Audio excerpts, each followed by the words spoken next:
bom que você está aqui.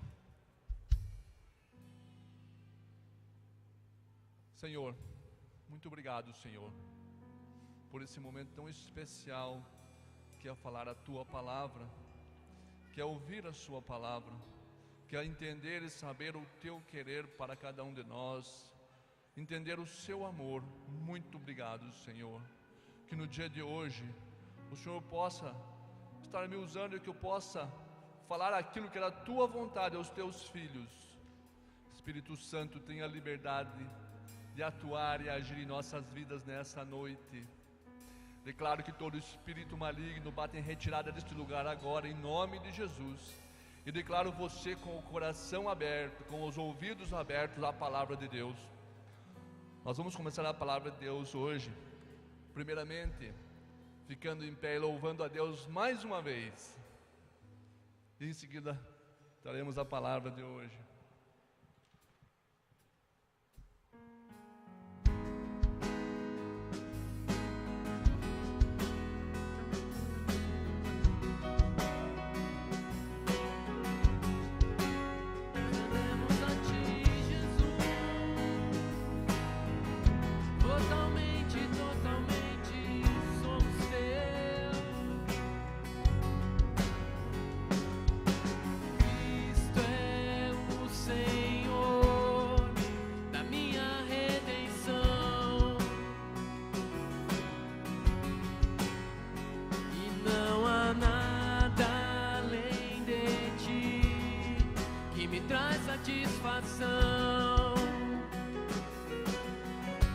Nas provações eu louvarei ao Deus de amor que me salvou.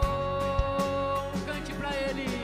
Cristo, és tudo em mim. Cristo, és tudo.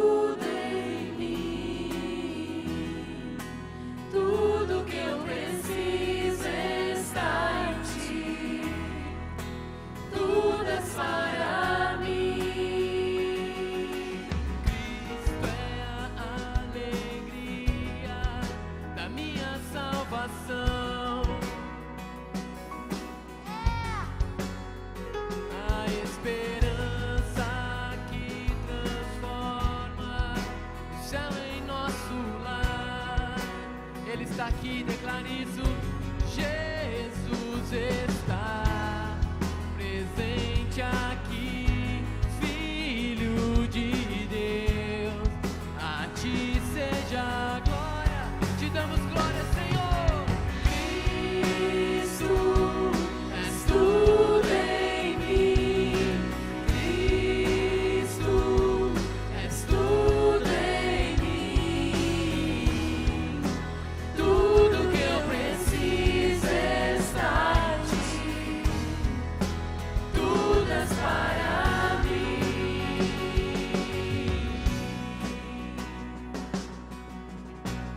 Você pode erguer a sua voz e dizer: eu decidi seguir a Cristo. Eu decidi seguir a Cristo e para trás não volto mais. Eu decidi seguir a Cristo e para trás não volto. Se isso é verdade pra você, cante. Eu decidi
digno.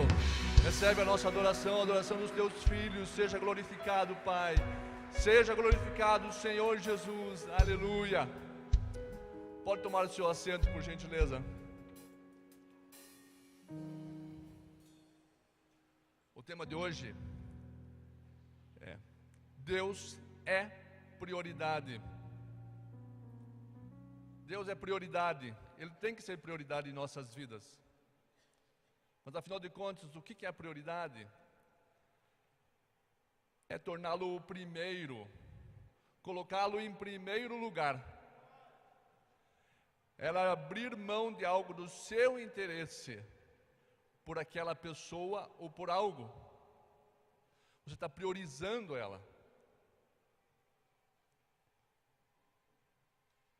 Essa semana, vou dar 2 testemunhos. Essa semana eu trabalho com algumas pessoas que estão aqui.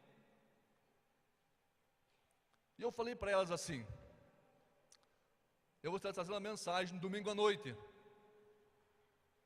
E essas pessoas que trabalham comigo durante a semana abriram mão de vir no culto da manhã para vir à noite. Outras pessoas nem vinham nessa igreja, mas abriram mão dos seus compromissos fora para estar aqui me ouvindo, para estar aqui comigo. Eles me priorizaram. Eles foram meus amigos. Amigo é aquele que te prioriza. É quando você diz para aquela pessoa com as suas atitudes que ela é importante para você. Você fala através das suas atitudes, às vezes não é com palavras, é com gestos, talvez com presentes, mas você fala para aquela pessoa que ela é importante para você, que ela é importante para a sua vida, da sua família. Ontem eu estava num aniversário de uma pessoa muito querida dessa igreja, e eu estive lá. E eu me diverti lá. E com o meu gesto, eu quero dizer que vocês são importantes para mim. Quando alguém te convida para algo, e você não vai, e nem se justifica, porque às vezes nós não podemos ir, e daí você se justifica, não é? Mas quando você nem se justifica, com a sua atitude, você está dizendo que aquela pessoa não é importante para você. Então, quando você se interessa por alguém, por algo, você está dizendo que aquilo é importante, é prioridade em sua vida. Quantas pessoas que vocês conhecem que não estão dispostas a estar aqui para ter um encontro com Deus? Vocês estão aqui para ter um encontro com Deus. Vocês provavelmente nem saberiam que eu estaria aqui hoje. Vocês vieram para ter um encontro com Deus. Quantas pessoas hoje não estão aqui porque abriram mão de estar aqui para estar em algum bar, ou no futebol, ou dormindo, ou assistindo o Faustão? Porque talvez ainda eles não entenderam e não tenham ainda o entendimento, a compreensão daquilo que é importante. Porque senão eles estariam aqui priorizando aquilo que realmente é importante. Eu falo para vocês como amigo. O amigo é aquele que abre o seu coração, abre a sua vida e expõe para outra pessoa. Não necessariamente aquele que está ouvindo é amigo, mas aquele que está falando quer ser o seu amigo. Jesus, quando veio até aqui, é que ele queria nos tornar amigo deles, queria que nós priorizássemos a Ele e Deus. E Ele antes se mostrou com um amigo, disse para nós, através das atitudes e das palavras dele, que nós somos importantes. Eu queria ler agora a passagem que fala de Mateus 8, 23 ao 27.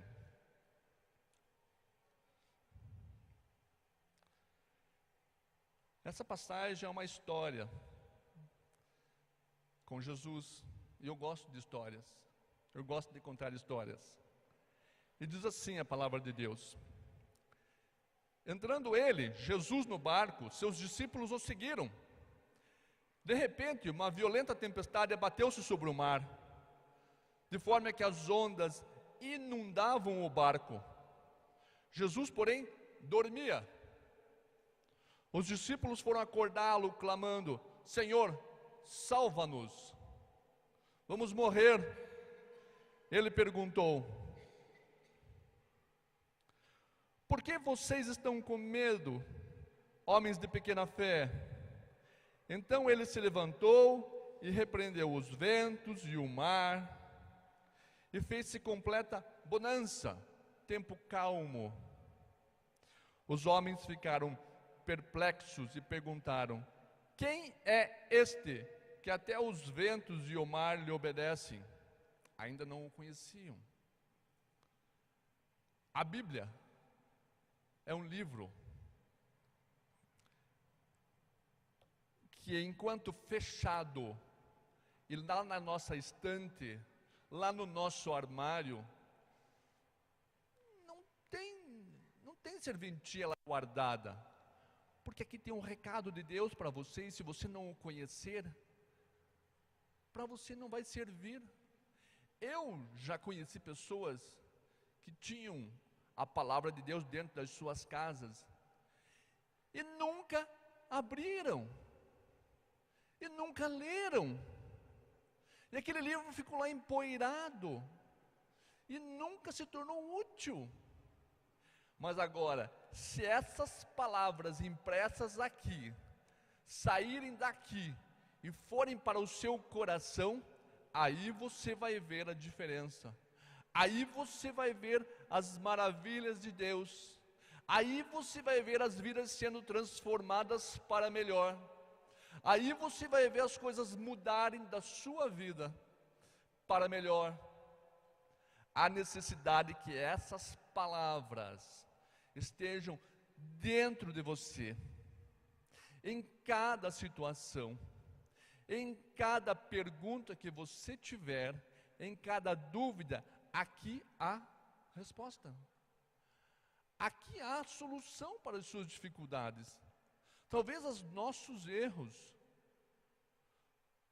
ocorreram porque nós antes não conhecíamos o que era certo. Esse livro fala de reis que se tornaram escravos, de escravos que se tornaram reis, de perdidos que foram salvos,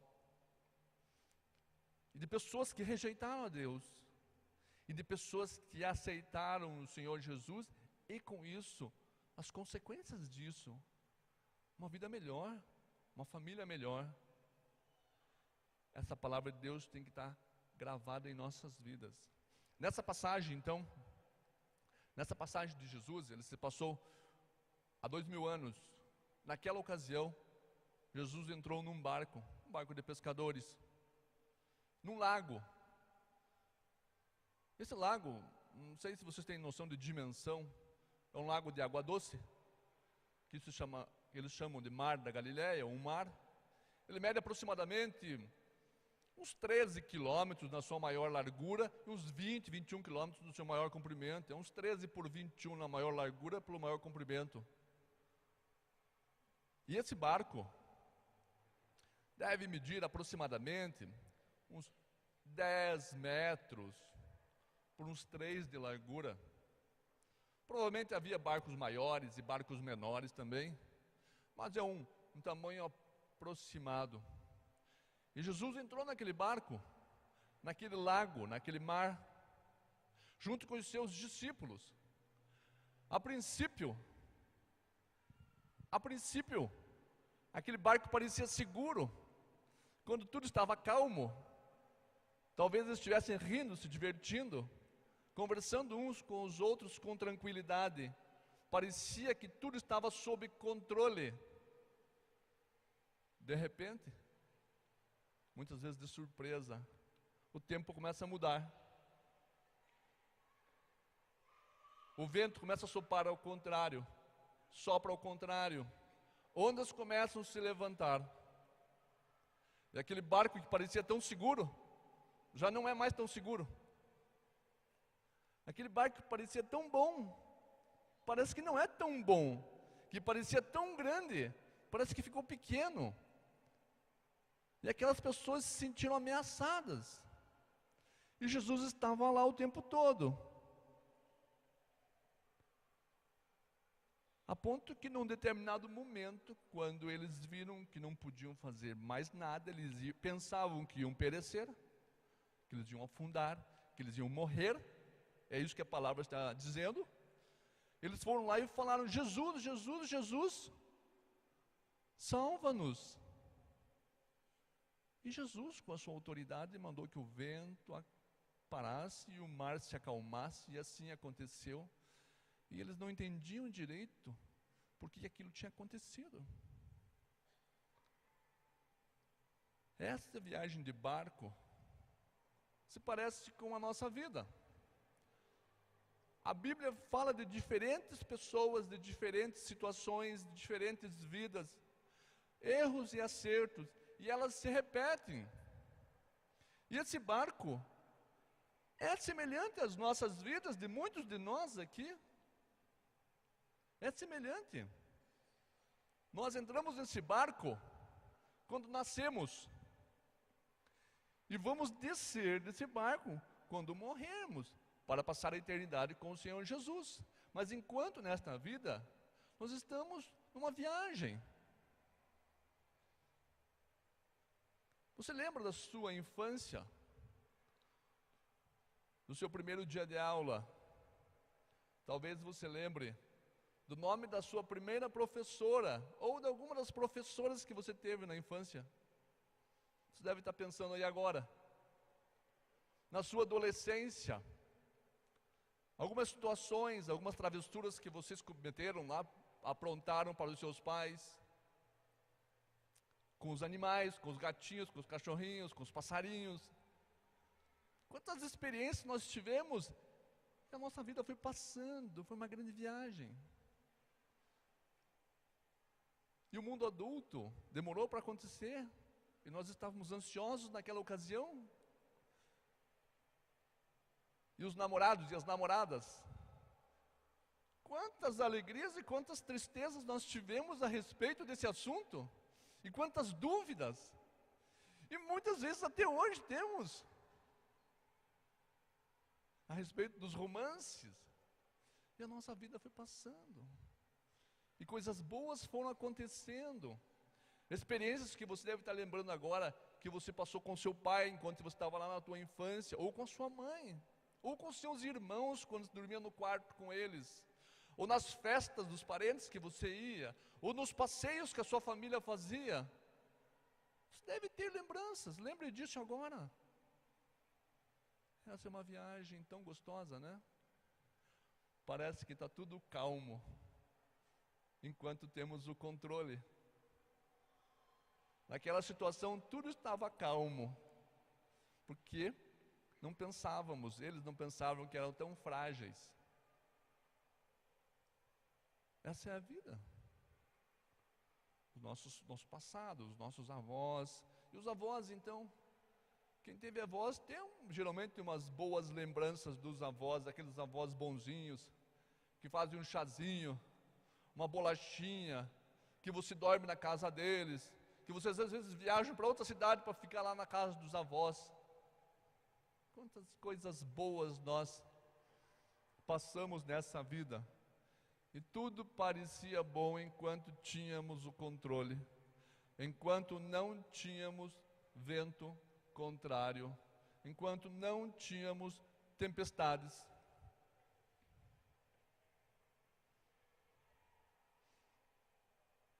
Primeiro ponto agora, temos adversidades. Temos adversidades. Aquele barquinho lá teve adversidade.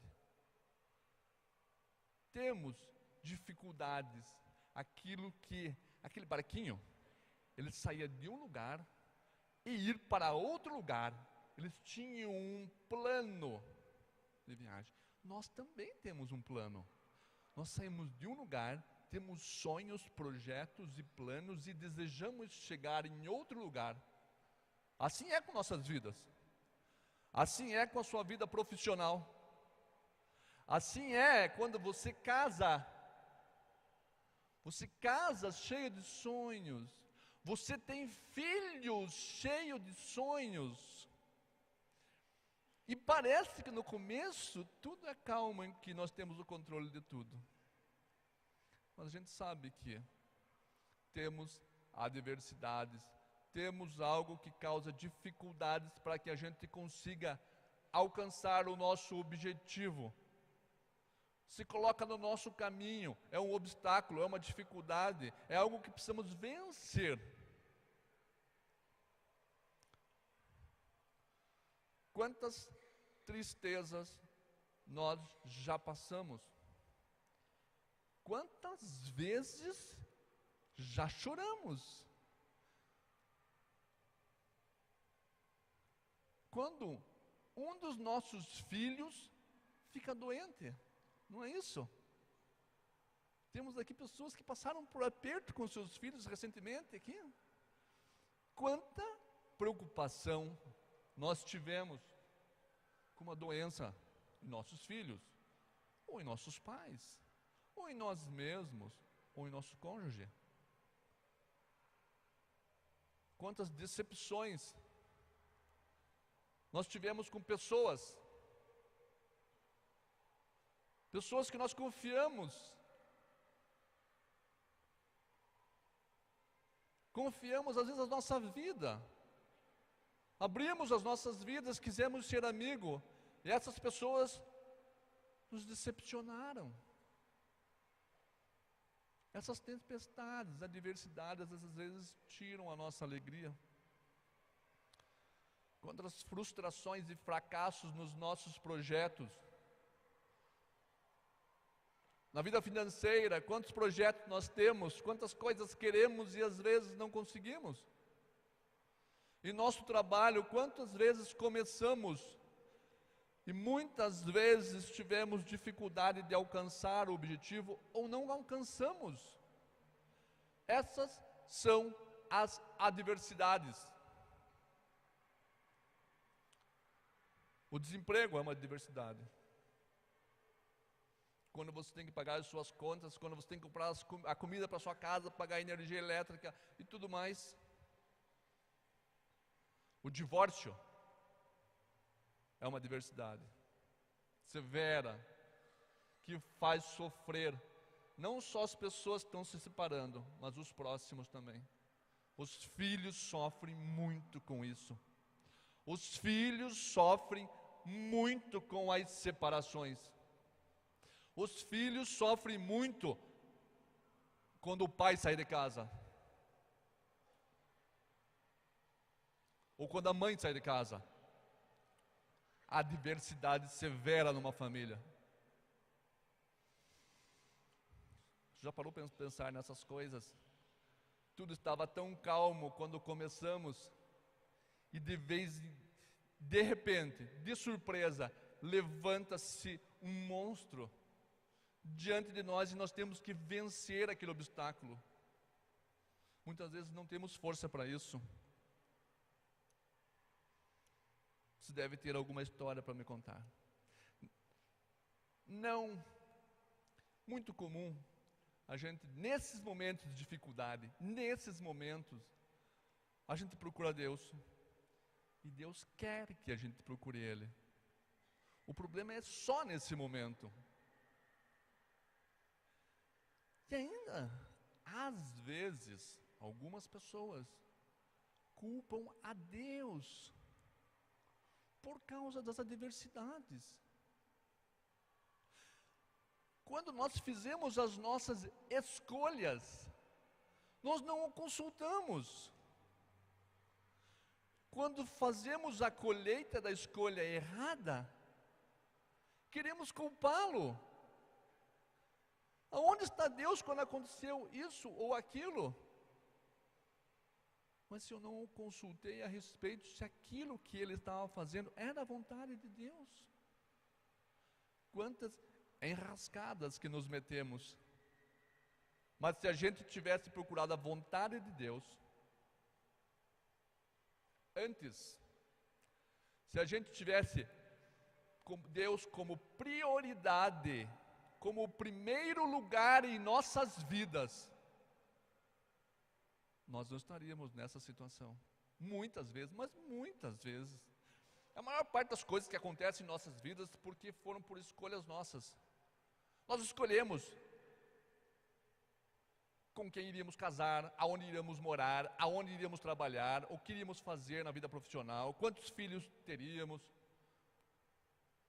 Às vezes, deixamos outra pessoa escolher por nós, mas nós permitimos isso, nós fizemos as escolhas, até mesmo escolha de permitir a outra pessoa de fazer as escolhas para nós. Agora nós estamos num período eleitoral, né? E algumas vezes eu vejo pessoas falando assim: eu não vou votar em ninguém, é tudo igual. Em outras palavras, eu vou deixar que outra pessoa faça escolha por mim. Não pode. Você tem que fazer escolhas. Como é que você vai reclamar depois, ou culpar alguém, ou culpar a Deus a respeito disso? Temos que consultar a Deus antes. No barco, no fundo do barco estava lá o Senhor Jesus. Nós temos que ter essa certeza em nosso coração que Deus está próximo. Deus está próximo, está ali. Você não está sozinho, está ali. Põe para mim lá, Mateus 28, 19 a 20.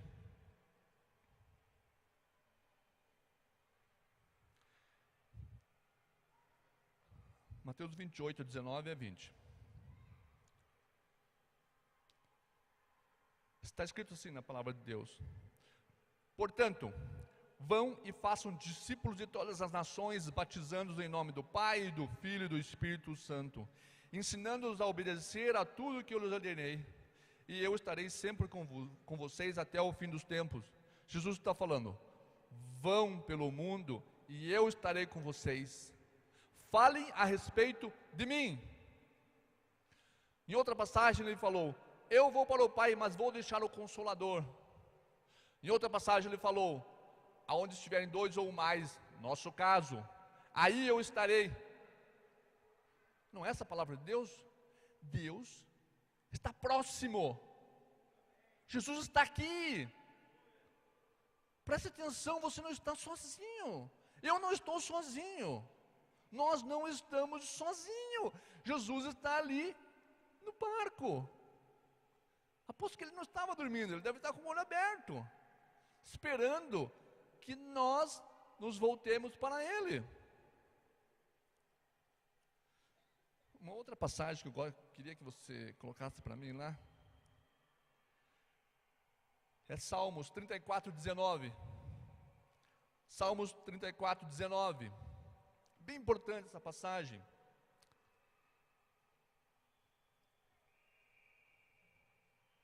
Na minha versão aqui está escrito: o justo passa por muitas adversidades, mas o Senhor o livra de todas. Não é o fato de eles estarem com Jesus no barco, que eles não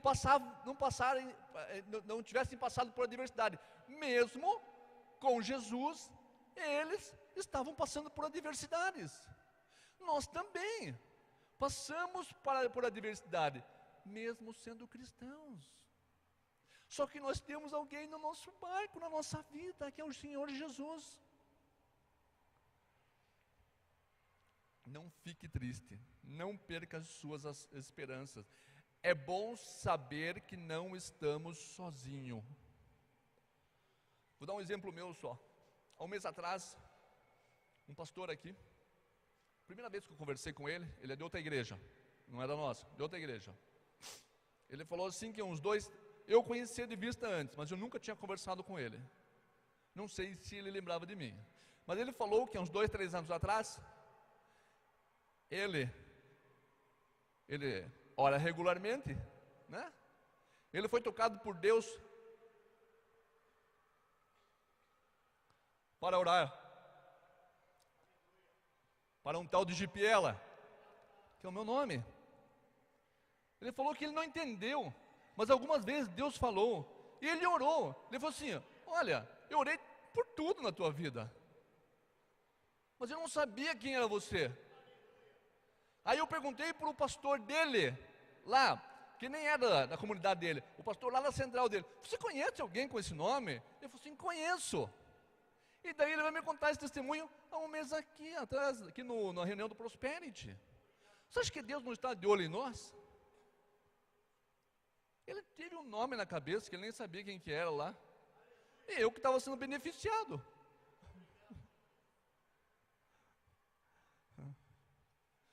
Jesus está lá atrás do barco. E adivinha se ele quer ser chamado ou não. Adivinha que Deus quer ser chamado ou não. Quando você chama a Deus, você o prioriza. Ele quer fazer parte do tempo todo da sua vida, não só nas aflições, não só nas adversidades, mas o tempo todo. 2 Crônicas, por favor, capítulo 7, versículo 14 e 15. 2 Crônicas 7, 14 e 15.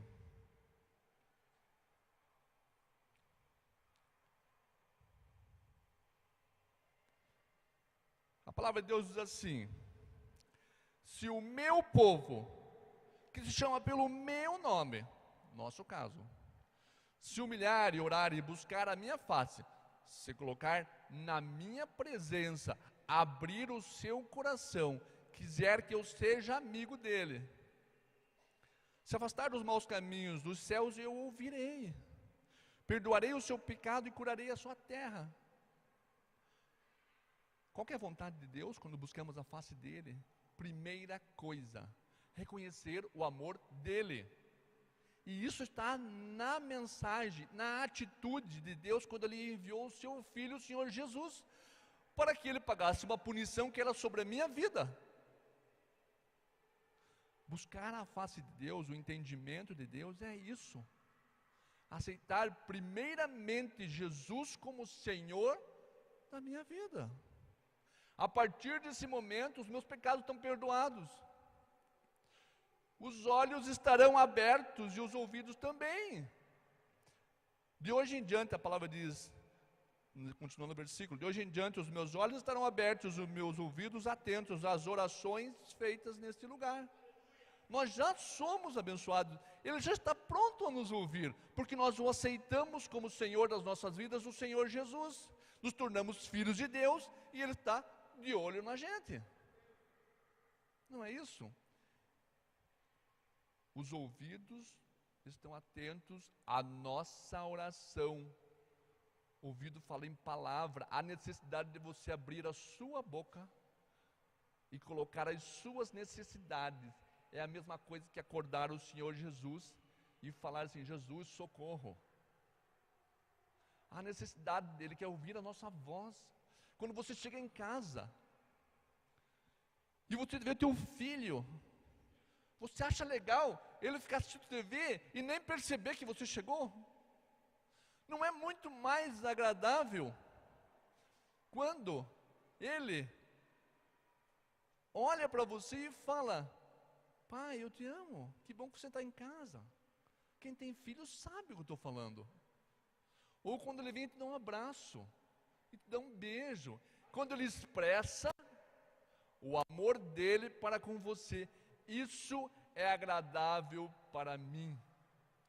É agradável para Deus quando você expressa o seu amor para com Ele, quando você abre a sua boca para com Ele. Isso é prioridade. Por gentileza, coloque também Josué 1:8. Josué 1:8. Josué 1:8.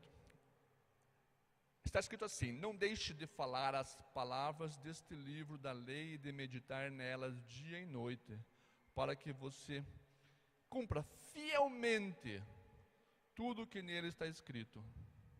Só então os seus caminhos prosperarão e você será bem-sucedido.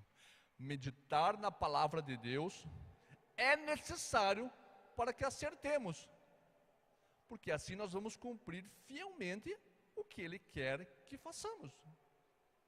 Meditar na palavra de Deus é saber fazer escolhas. Aí então os caminhos prosperarão. aí então você será bem sucedido. Meditar na palavra de Deus, dar atenção ao que Ele tem para te falar, é priorizar a Deus.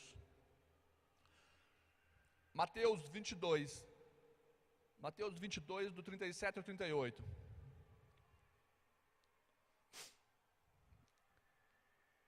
Está escrito na palavra de Deus assim: respondeu Jesus: ame o Senhor, o seu Deus, de todo o seu coração, de toda a sua alma e de todo o seu entendimento. Este é o primeiro e maior mandamento. Este é a prioridade, colocar Deus acima de tudo, amá-lo em primeiro lugar, antes dos familiares, dos filhos do marido, porque Deus te ama. Isso é importante. Antes do seu trabalho, antes da sua diversão, é você estar aqui para ouvir a palavra dEle, abrir um pouco do seu tempo para ouvir a palavra dEle. Deus deve ser prioridade em sua vida. Dificuldades nos mostram quem somos, quão frágeis somos e quão dependentes somos de Deus. E também mostra quem Deus é e do que Ele é capaz de fazer. Você já é abençoado em Cristo Jesus. Dificuldades testam também a nossa fé, nos fazem amadurecer, fortalecer. Quando você pega, pensando na parte física, um trabalho pesado com as suas mãos, com o tempo a sua mão fica mais grossa. Na medida que você passa por adversidades, com Deus ao seu lado, você fica mais forte, mais maduro. Quando você vence uma batalha, você pode ajudar até outras pessoas que passam pela mesma batalha. Intimidade, estar próximo de Deus o tempo todo, saber quem Ele é, do que Ele é capaz, nos traz segurança, nos faz passar por adversidades de forma mais segura e tranquila. Vai ser mais tranquilo passar pelas dificuldades se nós o conhecermos, sabermos quem está do meu lado. Quando Jesus se levantou naquele barco e mandou acalmar a tempestade, Ele falou assim, com a sua atitude: eu tenho o controle de todas as coisas. Você precisa saber disso. Deus tem o controle de tudo. De tudo. De tudo que se passa na sua vida. Dessa diversidade que você já pensou aí, que você está passando, ou já passou. Deus tem o controle. E Ele pode mudar. Jesus levantou e mudou.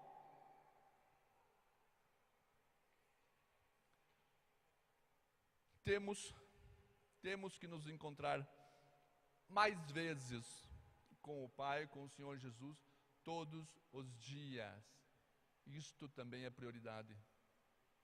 É o tempo teu que você senta para ler a palavra de Deus, para orar a Deus, para ouvir Deus, para ouvir um testemunho igual eu ouvi aqui a respeito de mim. Você tem que se encontrar mais vezes durante o dia, todos os dias com o seu Pai. É agradável ao seu Pai quando o seu filho o recebe em casa, igual os seus filhos, igual os meus filhos. Quando meu filho fala assim para mim: eu te amo, aquilo soa suave, gostoso aos meus ouvidos. Quando você fala para Deus: eu te amo, como é que você acha que Deus se sente? É agradável a Deus ser reconhecido como Pai. Para concluir,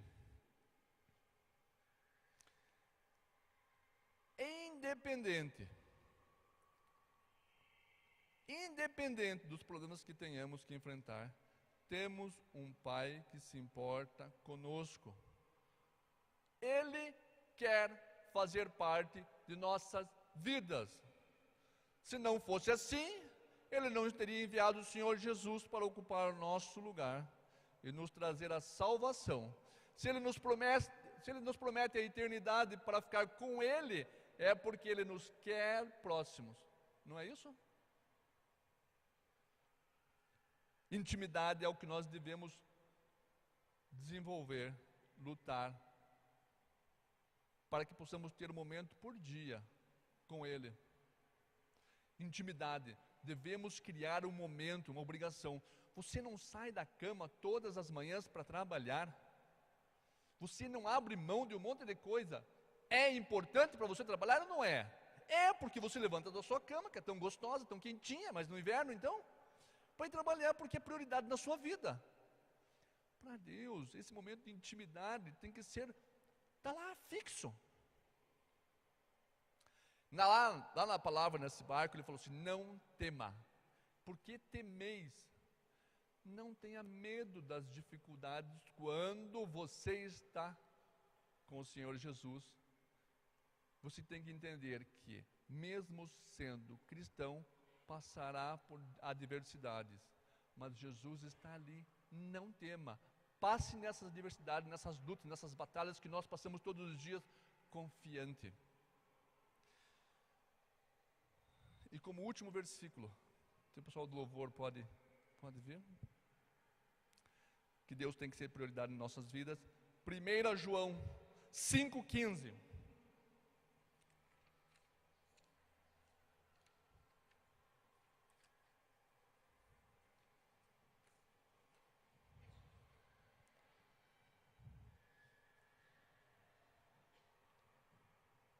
E sabemos que Ele, nosso Pai, nos ouve em tudo o que pedimos. Sabemos que temos o que dele pedimos. Nós temos que pedir a Deus. Ele se coloca à disposição. Ele está pronto a nos atender. Mas Ele precisa ser colocado em primeiro lugar. Aleluia. Você recebe essa palavra? Que essa palavra possa te incentivar. Não basta apenas você ouvir.